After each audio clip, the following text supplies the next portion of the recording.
Welcome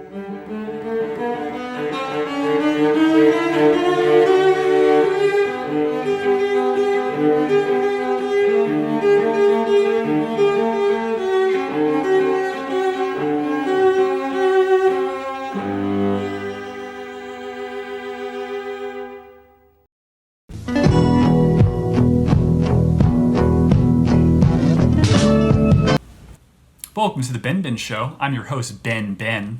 This episode of the BenBen Show is brought to you by the FBI and their raid of Rudolph Giuliani's Upper East Side apartment.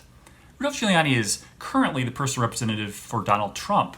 He's been the mayor of New York City during 9/11. Fantastic. Let's go. Great. Southern District Attorney taking down mobs and gangs, RICO acts, and racketeering, creating all these new laws in New York City to stop the traffic of drugs and trafficking of drugs and weapons and this and that. Wonderful things. But since he's become associated with Donald Trump as anyone, he's been poisoned. He is now being accused of failing to register as a foreign agent for Ukraine at the same time that he was accusing Hunter Biden of having relations with Ukraine, Hunter and Joe, and inappropriate dealings involving millions and millions of dollars. So the FAR Act hasn't really been applied to anyone ever until Donald Trump in terms of like serious prosecution. Elliot Brody in 2020 was accused of taking monies, about $9.8 million, to encourage the Trump administration, to stop their investigation, the 1MBD investigation involving the Malaysian giant sovereign wealth fund that was a complete fraud by a man named Joe Low. Brilliant manipulator. If you like stories about wealth, greed, power, and fraud, I think that the Joe Low ability to circumvent the security protocols at multiple banks across multiple countries over a long period of time, including foreign countries, government, multiple foreign government is bigger than that of Madoff. $1 billion whale. Get that book. I really suggest that you do. But Elliot Brody pled guilty, paid $6.6 million, and was set to be sentenced to something between 1 and up to 5 years. Very rarely is this prosecuted, though. You usually get it's like a slap on the wrist. The idea that this is happening was largely designed during the Trump administration by people in the DOJ and inside security offices to figure out, is Trump a foreign, working with Russia or some part of the former Soviet Union in some capacity? So they being the DOJ, tactics same tactics Giuliani would use during his mob investigations, to basically say, you know something, so we're going to destroy your life. You signed a bank loan, Manafort, illegally back in so-and-so, 10, 20 years ago. You made false claims about your income. Oh, you lied about your income here, tax evasion from 20 years ago. It's nothing to do with Trump, but we're going to get you on all these things unless you tell us what we need to know. And it usually works, except the reality was there was nothing. Trump had nothing. And I think the people inside that were really part of the old establishment, old Washington, that are in the DOJ, in the security services, know that. And they hate Trump. They hate what he stands for. They want to end Trumpism. So this is an ongoing push by powerful, powerful people to keep him down and make sure that Trumpism is destroyed and eradicated. And what better way to do that than actually take someone who has credibility well beyond anything associated with Donald Trump and destroy him, as he too has been tainted by Trump, trying to get monies from Russian oligarchs, some association to Russia and Trump, something, even though Ukraine is not part of Russia, but something that says, look, see, we were right. Even though you can't talk about the 2020 election at all on YouTube and fraud, the stuff about Russia, which you can talk about, Russia Association in 2016 helping Trump win, now it's justified. And we'll see what happens. Trump's not in position now to pardon Giuliani. I would be really shocked if Giuliani gets a felony conviction. It's a felony. It's a big deal. It really is. And it's suggestive of, obviously, this is an ongoing situation. The Hunter-Biden relationship doesn't seem to be going anywhere, but we don't know. We didn't know about the raid, obviously. I'm sure Giuliani was expecting something, given that the opposing party, which has ties to the DOJ, it seems to be the people that like the old Washington, kind of this like socialist, powerful federal government regime that we're in now, this brave new world. They are not going to stop once Trump left, or you keep going after people. Try to find him guilty of association with Russia after the fact through intermediaries. Oh, look, a racist voted for you, therefore you're racist. It's really, really messed up. I mean, it makes me wonder, should Biden register as a foreign agent for China? Maybe. Why not? We're also brought to you by PhD candidate for Cornell PhD candidate in philosophy, Philippe Lemon. He suggests on Twitter that masks should be worn by newborns, stating that 7.6% reduction in transmissions if right out of the womb we put a mask on babies. I think that's fantastic.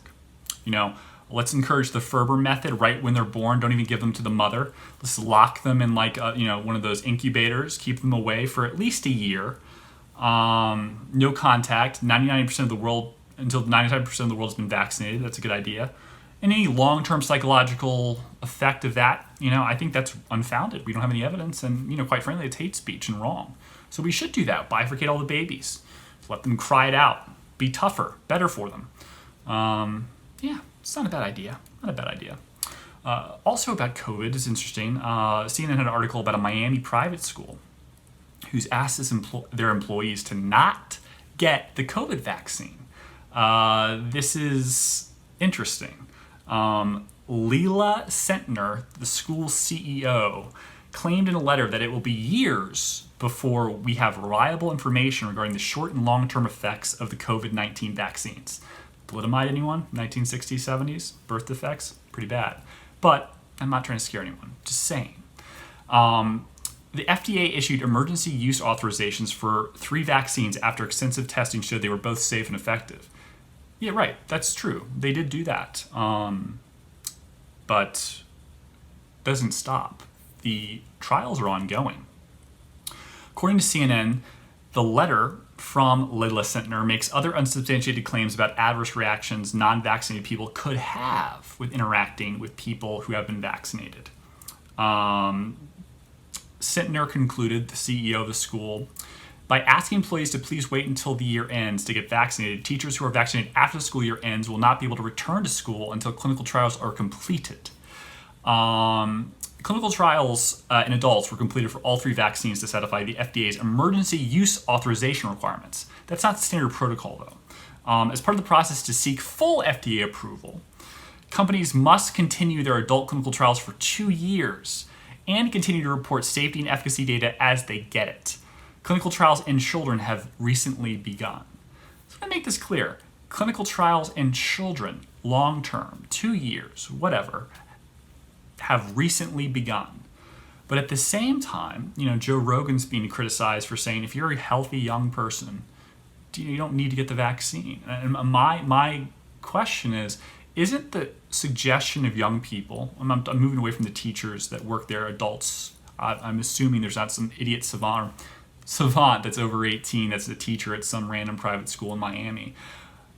They're telling children, or parents of children, it's okay to get your children vaccinated. Not because it's best for them, but the idea is that they are the guinea pig, or they are the proxy, they are the vector for spreading the disease, spreading COVID. So inject them, not knowing about what the future holds in terms of side effects, because it helps protect transmission to you and to older people in the population. That's the theory, not so much that it's best for the children.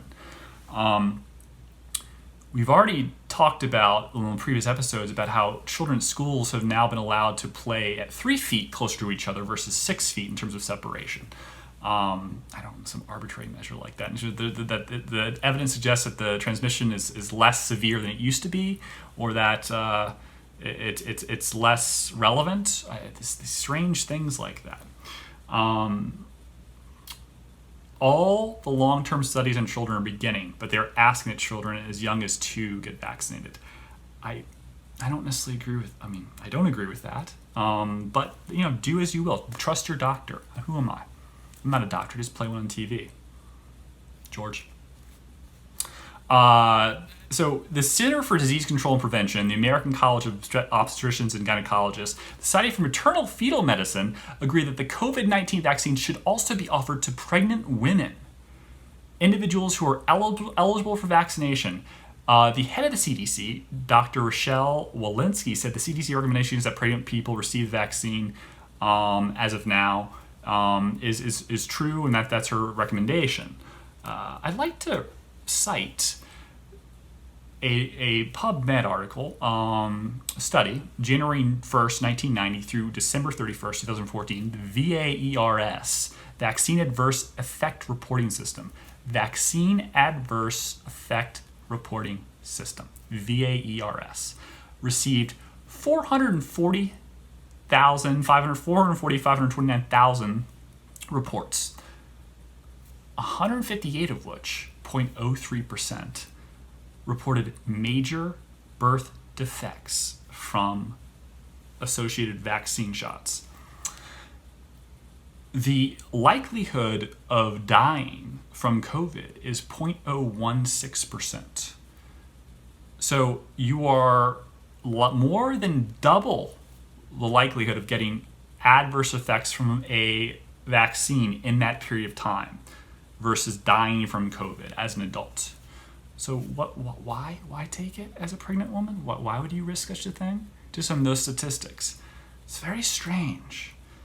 I mean, you're pregnant. They tell you not to eat cold turkey, but you're going to get a vaccination for the sake of whom? Who do you think you're helping? It's very